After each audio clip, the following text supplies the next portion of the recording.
ஒரு வழியாக இந்த பிக் பாஸ் ரெசிடென்ஷியல் ஸ்கூல் அப்படிங்கிற இந்த டாஸ்க் ஒரு முடிவுக்கு வந்திருக்கு. பிக் பாஸ் வரலாற்றிலேயே வெள்ளிக்கிழமை மாலை வரைக்கும் ஒரு டாஸ்க் நீண்டு இருக்கு அப்படின்னா அது இந்த டாஸ்காகத்தான் இருக்கும். இந்த டாஸ்க் முடியறதுக்கு முன்னாடி என்ன பண்ணாங்க அப்படின்னு பார்த்தீங்கன்னா, காலையில் ஒரு எக்ஸிபிஷன்.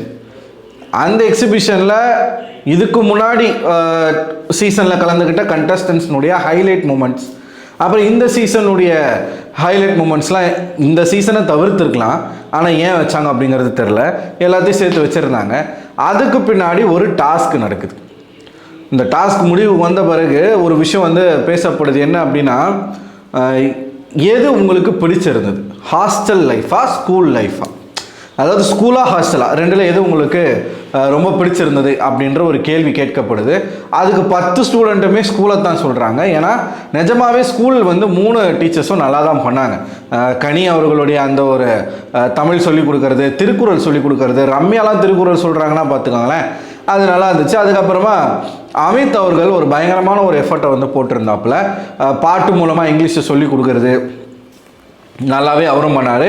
அண்ட் பிரஜன் அவருடைய பங்குக்கு வந்து அவரை ஒரு சாந்தமான ஒரு பிரின்சிபலாக வச்சுக்கிட்டாரு. ஸ்டூடெண்ட்ஸ்னால் இப்படி தான் இருப்பாங்க, நம்ம தான் கொஞ்சம் அண்டர்ஸ்டாண்ட் பண்ணி அனுசரித்து போகணும் அப்படிங்கிற ஒரு கட்டத்தில் அவங்க இருந்தாங்க. ஸ்டூடெண்ட்ஸ் தான் இதை சூஸ் பண்ணணும், ஸ்கூலா ஹாஸ்டலா அப்படிங்கிறத இவங்க தான் சூஸ் பண்ணணும். அதனால தான் டீச்சர்ஸ் என்னமோ அவங்களுக்கு வந்து கை காலை கட்டிப்பட்ட மாதிரி ரூடாக எதுவுமே அவங்களால பண்ண முடியாது. ஸோ அதனால் அவங்க அமைதியாக இருந்தாங்க. கடைசியில் அவங்க வந்து ஜெயிச்சிருக்காங்க. இந்த பக்கம் ஹாஸ்டல் பொறுத்த வரைக்கும் பார்வதிக்கும் எம்ஜிஏவுக்கும் பல பிரச்சனைகள், பார்வதிக்கும் பல பிரச்சனைகள். பார்வதி அந்த ஹாஸ்டலில் இருக்கக்கூடிய வேலைகள் அத்தனையும் அவங்க செஞ்சாங்க. பீரியட்ஸாக இருந்தாலும் அவங்க எல்லா வேலையும் அவங்க வந்து இழுத்து போட்டு செஞ்சாங்க. அதிலலாம் பார்வதி எந்த குறையும் வைக்கல. பட் ஒவ்வொரு இடங்களில் பார்வதி வந்து ஒரு விஷயத்தை வந்து அலிகேஷனாக கொண்டு போகிறது வந்து அது நல்லாவே இல்லை. ரொம்ப ஒரு ப்ராப்ளம் வச்சு அவங்க க்ரியேட் பண்ணுற ஸ்டோரி, அதுக்கு ஒரு நரேஷன் செட் பண்ணி அதுக்கு ஒரு ப்ராப்ளமை கொண்டு வரதெல்லாம் கேவலமாக இருந்துச்சு. ஆஸ் யூஷுவல் பார்வதியோடைய குணாதிசயமே இதுதான். இது ஒரு பக்கம் இருக்கு. இன்னொரு பக்கம் ஈவினிங் டைமில் பெஸ்ட் பர்ஃபார்மர் யார், வர்ஸ்ட் பர்ஃபார்மர் யார் அப்படிங்கிற ஒரு தேர்வு நடக்குது. இந்த தேர்வில் யார் இந்த வாரத்துக்கான வர்ஸ்ட் பர்ஃபார்மராக தேர்வு செய்யப்பட்டிருக்காங்க அப்படின்னு பார்த்தீங்கன்னா, ஒன்று எஃப்ஜே, இன்னொன்று வியானா அப்படின்னு வர வேண்டியது மாதிரி கானா வினோத். ஸோ அந்த தேர்வு ஈவினிங்கில் நடக்குது. அந்த தேர்வு நடக்கும் பொழுது பாதி பேர் எஃப்ஜேவுடைய பேரை சொல்கிறாங்க. காரணமாக என்ன சொல்கிறாங்க அப்படின்னு பார்த்தீங்கன்னா, இப்போ சபரிலாம் வந்து ரொம்ப லத்தாச்சிக்காக இருந்துட்டார் அவர் அப்படின்ற ஒரு வார்த்தையை பயன்படுத்தியிருந்தார். ஸோ விக்கல்ஸாக இருக்கட்டும், சபரியாக இருக்கட்டும், சுபிக்ஷாவாக இருக்கட்டும், எல்லாருமே கண்டினியூஸாக சொல்லிக்கிட்டு இருந்த ஒரு விஷயம், இன்க்ளூடிங் பார்வதி என்ன சொல்லிட்டு இருந்தாங்க அப்படின்னு பார்த்தீங்கன்னா, நீங்கள் வந்து வார்டன் அப்படிங்கிற ஒரு ரோலில் இருக்கீங்க, அப்படி இருந்துட்டு ஸ்டூடெண்ட்டோடு நீங்கள் சேர்ந்து இந்த மாதிரி பண்ணுறது நல்லா இல்லை. ஒரு மைனர் ஸ்டூடெண்ட், அவங்களுடைய கேரக்டர் படி அவங்க ஒரு மைனர். ஸோ இது வெளியில் எப்படி போர்ட்ரே ஆகும் அப்படிங்கிறது உங்களுக்கு தெரியாமல் நீங்கள் பண்ணிகிட்ருக்கீங்க. அது ரொம்ப தப்பு. நீங்கள் வந்து கொஞ்சம் பார்த்து கேர்ஃபுல்லாக உங்களுடைய ரோலில் இருக்கும்போது ரோலை ப்ளே பண்ணுங்கள் அப்படின்னு சொல்லிட்டு சொன்னாங்க. அந்த அளவுக்கு இவங்களுடைய அலட்டாட்சியம் வந்து அதிகரித்து போயிருக்கு அப்படிங்கிறது தான் உண்மை. நீங்கள் இந்த டாஸ்க் முடிஞ்சவொடனே நீங்கள் பார்த்தீங்கன்னா கட்டி பிடிச்சிக்கிட்டான் போய் வியானாவை. நான் உங்களுக்கு ஒரு ஃபோட்டோ காட்டுறேன், அந்த ஃபோட்டோ பாருங்கள். ஐஷு நிக்சனை விட மோசமாக இருக்குது அது. வியானாவுடைய லுக்கும் அவனுடைய ஒரு லுக்கும் ஐஷு நிக்சனே தோற்றுருவாங்க போல இவங்க 2 பேர் பண்ணக்கூடிய விஷயங்கள். அவ்வளவு நெருக்கமாக, அவ்வளவு அந்யோன்யமாக எதுக்கு இந்த வீட்டுக்குள்ளே நடந்துக்கணும், எதுக்கு என்ன யூஸ் இருக்குது இதில்? நீங்கள் வாண்டடாக ஒரு ஸ்கிரிப்டை ரெடி பண்ணி அதுக்கு நீங்கள் ஆக்ட் பண்ணி உங்கள் பேர் நாரத்தான் போகுது. நிக்சனும் ஐஷுவும் இப்போ வரைக்கும் ஆள் அட்ரஸ் இல்லாமல் இருக்காங்க, என்ன பண்ணுறாங்கன்னே தெரில. அப்படித்தான் நீங்களும் ஆகணும்னு நினைக்கிறீங்களா? வியானாவும் எஃப்ஜேவும் அது பார்க்க நல்லாவே இல்லை. இந்த பக்கம் இவங்கன்னா அந்த பக்கம் பார்வதி நேற்று நைட்டில் போயிட்டு கமுருதுன்னு ஒரு 25 செகண்ட் நான் கட்டி பிடிக்கணும் அப்படின்றாங்க. அதே தான் இவங்களுக்கும். நீங்கள் என்ன ரோலில் இருக்கீங்க? நீங்கள் வார்டன், அவன் ஸ்டூடெண்ட்டை போய் கட்டி பிடிக்கிறான். அங்கே சபரி அங்கே கேட்குறாரு, இது வந்து தப்பு, ரோலில் இருக்கும்போது இந்த மாதிரி பண்ணக்கூடாது, வர்ஸ்ட் பர்ஃபார்மரில் இதே ஒரு காரணமாக வச்சு நான் சொல்லுவேன் அப்படின்னு சொல்கிறாரு. அப்போவும் பார்வதி விடலை, நான் ஒரு 25 செகண்ட்ஸ் கட்டி பிடிச்சிக்கிறேன்னு அவனை கட்டி பிடிச்சிட்டு போகிறாங்க. இது எனக்கு ஒன்றுமே புரியலை. என்ன கேரக்டர் கொடுக்குறாங்க, அந்த கேரக்டரில் நீங்கள் என்ன பண்ணிகிட்ருக்கீங்க அப்படிங்கிற ஒரு கேள்விங்க எழும்புதா இல்லையா? எஃப்ஜே இதுக்காகவே வெயிட் பண்ணிகிட்டு இருந்திருக்கான். எப்படா டாஸ்க்கு முடியும் போய் அவளை வந்து எதனா பண்ணணும். இவங்க இந்த வீட்டுக்குள்ளேயே இப்படி பண்ணுறாங்களே, வீட்டுக்கு வெளியில் என்னெல்லாம் பண்ணுவாங்க. இது ஒரு பக்கம் இருக்கா. இதை காரணமாக வச்சு தான் முக்கியமாக எஃப்ஜே வந்து எல்லாருமே வேர்ஸ்ட் பர்ஃபார்மர்னு சொல்கிறாங்க. அவர் வந்து ஸ்டூடெண்ட் பின்னாடி தான் சுற்றிட்டு இருந்தாப்புல, அவர் வந்து ஒழுங்காக வார்டன் வேலை பண்ணலை அப்படின்ட்டு. கரெக்டு. ஏன்னா அவர் கார்டியனாமா, அவர் வந்து வியானாவுக்கு கார்டியனா. அது ஒரு காரணமாகவே சொன்னாங்க.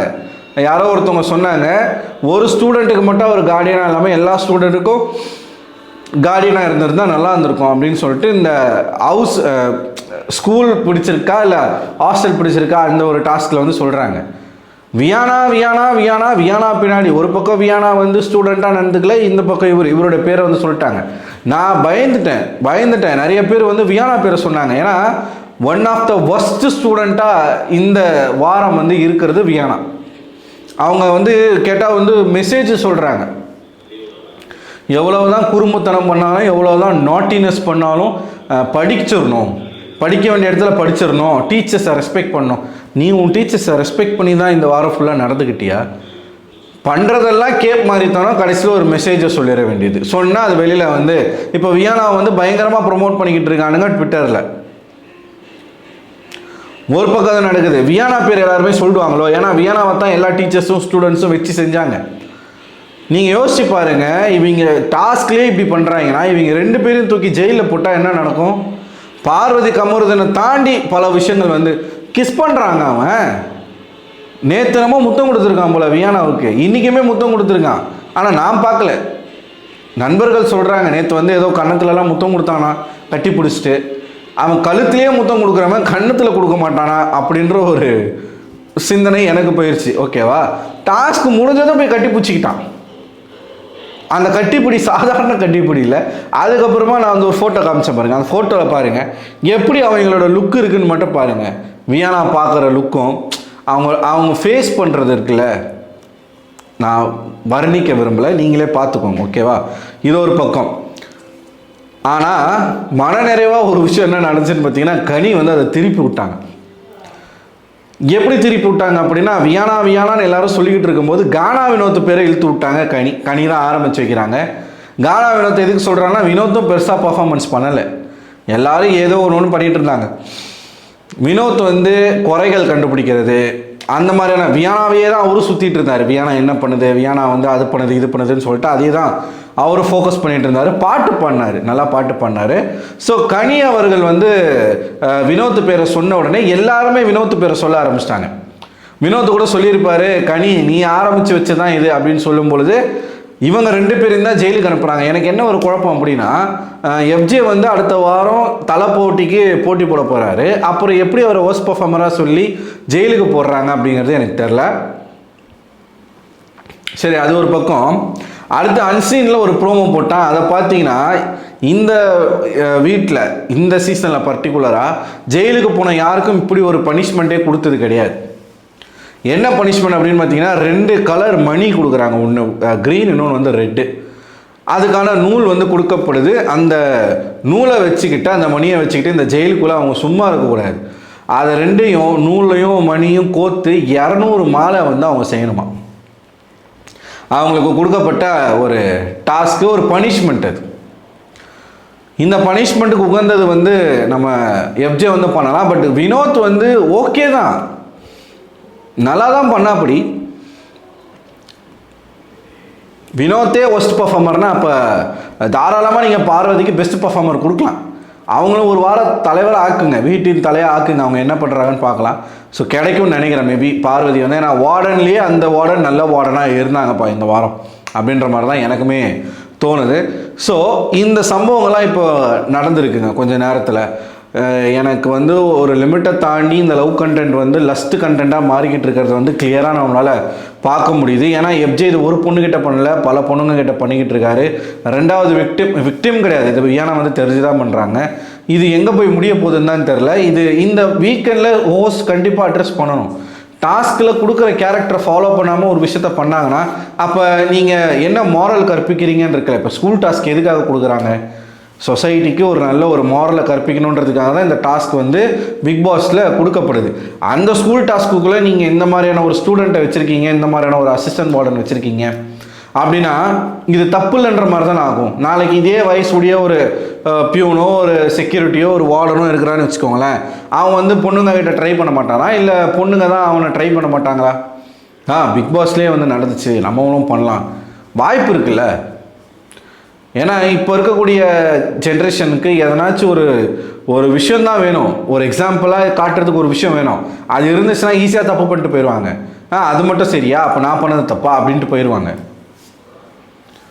அந்த மாதிரி நடந்துடக்கூடாது. விஜய் சேதுபதி கேட்கணும், கேட்குறாரான்றதை பார்ப்போம். கேட்டாருன்னு வச்சுக்கோங்களேன், 2 பேருமே காலி. அதோட சென்சிட்டிவான விஷயம் தான், இருந்தாலும் கேட்டு தான் ஆகணும், வேறு வழி கிடையாது. ஹோஸ்டினுடைய கடமை அது. ஸோ நீங்கள் என்ன நினைக்கிறீங்க, விஜய் சேதுபதி கேட்பாரா மாட்டாரா? இவங்க பண்ணக்கூடிய இந்த காம காதலை பார்க்கும் பொழுது உங்களுக்கு என்ன தோணுது? உங்களோட கருத்துக்களை மறக்காமல் கமெண்ட் பாக்ஸில் கமெண்ட் பண்ணுங்கள். அடுத்த ஒரு வீடியோவில் உங்களை சந்திக்கிறேன். அதுவரை உங்களிடம் விடைபெறுவது நான் அரவிந்தன்.